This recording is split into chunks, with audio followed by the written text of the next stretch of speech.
High school sports, we've got it covered. Overtime starts now.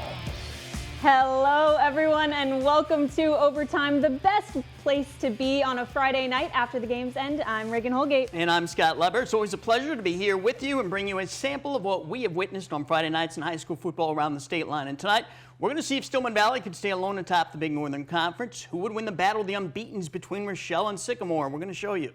And were there any more upsets this week in the Nick 10? We'll bring you highlights from all 5 games, plus reaction from Tim Bailey. We'll also bring you some girls in on the action football field. In our Spotlight segment, let's kick off this show in Lena, where the Panthers have been cutting through their opponents like a hot knife through butter this season. Yeah, they outscored their first 4 opponents 224-30, but the schedule gets more challenging for the state's #1 ranked team in Class 1A the rest of the way, starting with their opponent tonight in our game of the week, the Fulton Steamers. The Steamers came in with a record of 3-1, 3-0 though in NUIC action. The Panthers, of course, unbeaten.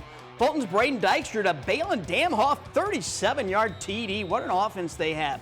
Gage Dunker, though, gets those points right back. The 43-yard TD run, just starting a big night for Gage. It was 8-6 Panthers. After Fulton 1-yard TD, my pick to collect tonight, Gunnar Lobdell. Watch the cutback right there. And he'll go 80 yards for the TD, putting the Panthers back in the lead early, 16-12. But again, Fulton will strike through the air. Dykstra this time to Ethan Price. He's got a 36-yard catch and run, putting Fulton back in the lead, 19-16. Now it's Dunker on the pitch. Great block by Jake Tippett. That'll spring him 24 yards for the TD, and the little dive at the end as Gridiron Gage scored 4 TDs and had 6 two-point conversion runs. Third quarter, Lobdell off to the races again, goes 77 yards. He rushed for over 200 yards. Lee Wynn rushed for more than 500 yards. Lee Wynn beat Fulton 54-32. Looked like you were having a lot of fun out there tonight. Yeah, I was just running hard. People were blocking for me, and I tried to run some people over and score a couple touchdowns.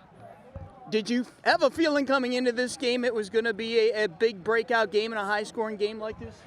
We thought it was going to be kind of a high-scoring game, but once things got going, we knew what was going on. How good did it feel to bust a couple big ones tonight in such a big game? It felt great. You know, it was a big game, a lot of atmosphere, but at the end of the day, we got to rally up after them big touchdowns and make it happen on defense. In the other 2 NUIC games tonight, Forreston beat Galena 46-14, and EPC takes Dakota 40-36. DuPec plays tomorrow in a non-conference game at Knoxville. The first 4 weeks of this season have been magical for Sycamore and for Rochelle. The Spartans and the Hubs have won all of their games. Tonight, though, only one of those teams remains undefeated because they played each other in Rochelle. Taylor Castro got that juicy assignment. She joins us now. Taylor? Yeah, guys. Now, both of these teams play winning football, but they do it in different ways. Sycamore has a great passing game, while Rochelle likes to pound the ball on the ground. The Spartans will show off that passing right here on 3rd and 1. Elijah Meyer will target Burke Gotcher, and he'll lay out for that one. Great effort there. That's really a complete pass. 4th down for Sycamore. Meyer is confident in his passing, as he should be. Gotcher goes long again and will take it into the end zone for the touchdown. They'll make the extra point, and that puts the Spartans up 20-0 over the Hubs. Sycamore's defense deserves some credit too, though, here. They were dominant over Rochelle tonight. Here, Joey Pulio makes a big tackle to halt the Hubs. And Rochelle's known for their run game, but they took a page out of Spartans' playbook with this one. Hayden Inman completes the toss to Garrett Gensler. That didn't get anything going for the Hubs, though. How about Sycamore showing off their skills on the ground? I guess they don't do all their damage in the air. Polio will take this one all the way to the house, and it was the Spartans doing all the scoring tonight. Sycamore beats Rochelle 34-0. This was a crossover game in the Kishwaukee River Conference, so it did count in the conference standings. Both teams remain on top of their divisions. Scott and Reagan. All right, thank you, Taylor. 2 big games are in our rearview mirror, but a whole lot more are in front of us.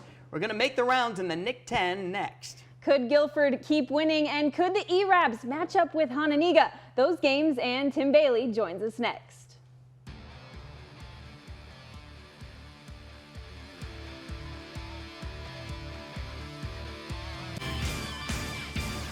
There's a great race going on in the upper half of the Nick 10 this season. The East E-Rabs, they're trying to climb into it. They started their season with 2 losses, but bounced back to win their next 2. And they have standout running back Javius Catlin back on the field. It was homecoming night for the Indians, but the E-Rabs would silence those crowds early. Here he is for a second. I lost him for a second, but DeTerrace Dotson breaks out. Huge run from the junior to set up East for their first points. Next play, quarterback Mekhi Matthews will keep it, find his way through, and he takes it to the house, his second of the night. E-Rabs lead early 16-0. End of the half, Cole Warren moves, looking downfield, and it'll be picked off by Matthews. All the momentum in the E-Rabs' favor right there. But Hana would come out in the third with an answer. Warren finds Isaiah Huey on the inside. He slips away and takes it all the way home. Just the shift his team needed. Hard-fought effort by East, but Hananiga skates out with the win 39-16. Let's welcome in our Nick 10 analyst, Tim Bailey, to discuss this one. Tim, great to have you. Hananiga started out slow, and East was hot. I mean, I would be shaking in my boots a little bit if I was that team early on. Absolutely. But what a shift from the first to the second half. What do you think the biggest difference was? Yeah, it was, in the first half, I mean, we saw it, everybody in the stadium saw it tonight. East was on fire, offensively and defensively. Hananiga really couldn't get the ball moving in the first half, as we saw. Second half, Hananiga came out just a different team. East didn't really make the adjustments that they needed to make at halftime in order to come out and play a really strong second half to go ahead and take the game over. But, overall, you got to tip your hats off to the E-Rabs. No one in the country expected East to go into Hananiga Stadium and play the way that they did tonight, and they played well. But, Hananiga came out victorious, so big showdown next weekend. Yeah, they did, but we cannot overlook Mekhi Matthews and what he did tonight for the E-Rabs. 2 touchdowns, a pick. Not something you normally see from an East quarterback. They got some good production there. Yeah, they did. They did tonight. He did a phenomenal job on both sides of the ball. They didn't really pass a whole lot tonight. That's not the bread and butter of their offense. The run game is their offense, as you see here tonight. He's a facilitator. He's a leader. He gets that offense going, and he played a really, really solid game tonight. And Hananiga came out strong like they needed to in the second half, especially with performances from Warren and Huey. What more do you want to see from them in the coming weeks? Well, I mean, first and foremost, let me say this about Warren. I mean, the kid's really maturated over the last few weeks. Saw him getting the ball out a lot better, really making really good reads, solid reads, and the ball was just coming out with a lot more velocity. So, tips off to his maturation over the last couple of weeks. And you want that out of a quarterback, as you're hitting this midseason point, and now you're trying to make that playoff punch. As it relates to Huey, I mean, the kid did what we expected him to do. I mean, I said it 3 weeks ago, and I'll still say it today. The kid's a stud, as it showed tonight, and he came up big for the Indians, and, they're going to get ready next week for Titans. All right, Tim, we're going to get back with you in a minute, but first we're going to get back to some more Nick 10 highlights. We're going to start off with the Battle of Belvedere. The Blue Thunder against the Bucks. Trey Williams for the Bucks is going to pick up the snap. Nice crowd there for this one. The ball's going to pop out, and the Blue Thunder would recover it. And it didn't take long for them to cash in. Maddox Gillenswan is going to pitch the ball up to Nico Bertolino, who will blaze through for North's first TD of the game. The game is actually tied at this point, 7-all. Now we pick it up with the Bucks with the football. And it's going to be Williams on the draw to Adam Taylor. And the Blue Thunder stops him in his tracks for no gain by the joint effort. The Bucks will go 3 and out. Back to North with the football. Looks like the same run play, right? Nope. The fullback Trent Dismore takes the carry, breaks some tackles, and powers through for the TD. Next Blue Thunder possession, they're knocking on the door again. Jake Olbert's going to fumble the ball, but then he's going to recover it and score in the end zone. Belvedere North beats Belvedere 49-13. The Jefferson Jayhawks and Guilford Vikings also went at it, a whiteout for homecoming at Swanson Stadium.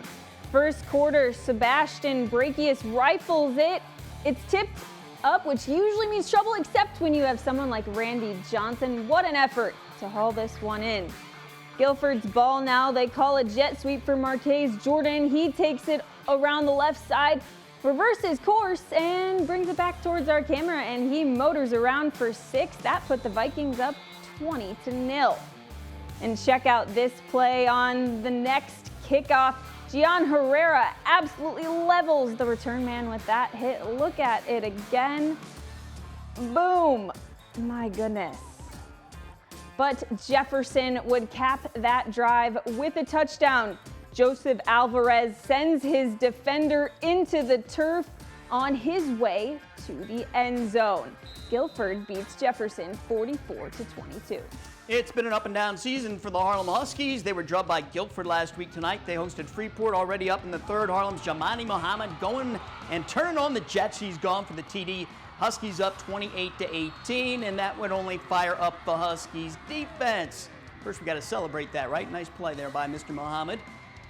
DeAndre Johnson not going to be fooled on the fake. He's going to drag down the Pretzel quarterback. Xavier Segner going down for the sack. Not to be outdone, though. Freeport's defense down 10, needing a big play. They get one. Diedrich Macon delivering the pick off of the Derek Anderson pass. But after a 3rd and out, Harlem wanted to end it, and who else but Jamani Muhammad off the direct snap, breaks loose, finds pay dirt. That made it 35-18. Harlem beat Freeport 42-24. The Boylan Titans went looking for their 4th win of the season at Auburn. The Knights came in with a record of 1-3. Connor Dennis winds up here to find Mark Harris in the middle, and he takes it all the way to put the Titans on the board early. Then later it would be Donovan Hansard to get the handoff, and he'll rumble his way in for the score. 14-0 Boylan now. And a lot of the same going on in this game. Dennis to Harris for the easy grab and another touchdown. Boylan handles Auburn 41-0.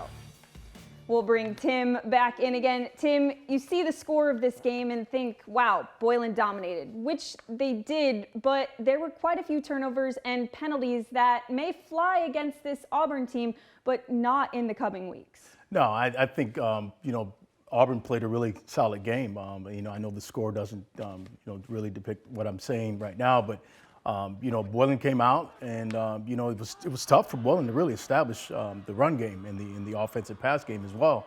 But they finally got it going in the second half. They came out second half and made their adjustments and came out and just went to work on offense and did a really phenomenal job on defense of shutting Auburn's weapons down. So tip my hat off to the Titans of going into Auburn Stadium and coming out with a big victory. All right, Tim, we have passed the midway point of the season, so in the Nick 10, we want your biggest surprise so far and your biggest disappointment. My biggest surprise so far, it's, this is one I had to really sleep on, and this is just what had come to me.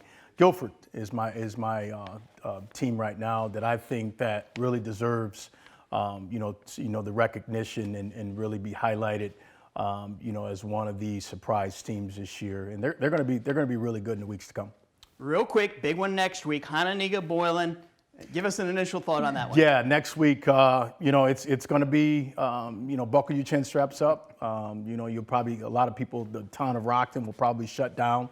People will get off work at 2 o'clock. But no, it'll be a good game. I think you're going to see 2 premier teams in the league going head to head, and I think it'll be a good one. Yeah, definitely. All right, Tim, we're going to see you next week. Thanks so much for joining us. Thanks, appreciate it.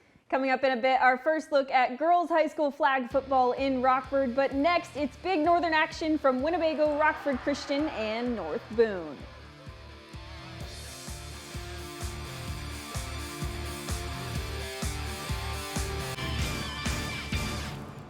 As we cross over the midway point of the season, teams are really starting to lock in on what it'll take to make the playoffs. Winnebago wants to get into the postseason. A win tonight at home against Dixon would really help the Indians' cause, and there was no shortage of scoring early in this one. Dixon returned the opening kickoff for a TD. Now we pick it up Bago's football. The pitch to Supreme Muhammad, a burst of speed, and nobody is going to catch him. 34 yards for the touchdown. Indians back on offense again. And this time, they'll let the senior quarterback, Alec Weevil, do his thing. He fires downfield while backpedaling, finds a wide-open Andrew Pentecoff, 38 yards to the house, and Bago had the lead. Their offense was rolling, but so was the defense. Tyler Shaner here has his pass tipped off the hands of his receiver right to Brandon Wiggin. He won't have an easier interception all season. This one would end almost the same way. Logan Olson intercepted in the end zone to seal a 29-25 win for the Indians. What a game. Big Northern leader Stillman Valley took its 4-0 record to Rockford Christian. Halfway through the first, Brody Carlson looking to go deep, but great defense from Keaton Rauman, and it's picked off. Porter needs, and he's in for the touchdown. That would put the Cardinals up 14-0 at that point. And here's another one from Jory Spain, the tank. The Cardinals improved to 5-0. They defeated the Royal Lions 42-0. Well, Byron made the trip to Poplar Grove to face North Boone. Things were sloppy in the first. Tigers on the pitch, but it's fumbled and recovered by the Vikings. So the Vikings, can they capitalize? Chandler Alderman going over the middle has Adrian Arabia, who hauls it in for the first down, but that drive would stall. Let's go to the second quarter. Byron backed up within its own 15, but Braden Smith going to send it deep to Jacob Ross, who has it, spins away and will not look back. An 89-yard TD for the Tigers as they struck first. The later Tigers ball again. Braden Smith on the keeper is going to pitch then to Kai Aiken, who cashes one in. That made it 14-0 Byron. The Tigers would defeat the Vikings 30-6. That's 4 straight wins for the Tigers. Also in the Big Northern Conference, Rockford Lutheran beat Oregon 27-6, and Genoa Kingston defeated Rock Falls 58-6. In other games around the area, Naperville North beat DeKalb 38-21, and Marengo will take Harvard 43-10. In 8-man football, Cambridge beat Akron 38-32, and Polo beats Hiawatha 44-32. River Ridge takes Christian Life 52-28, and Decatur Lutheran beats Milledgeville 58-52. Coming up next, there's a new high school football league in Rockford. This one is for girls.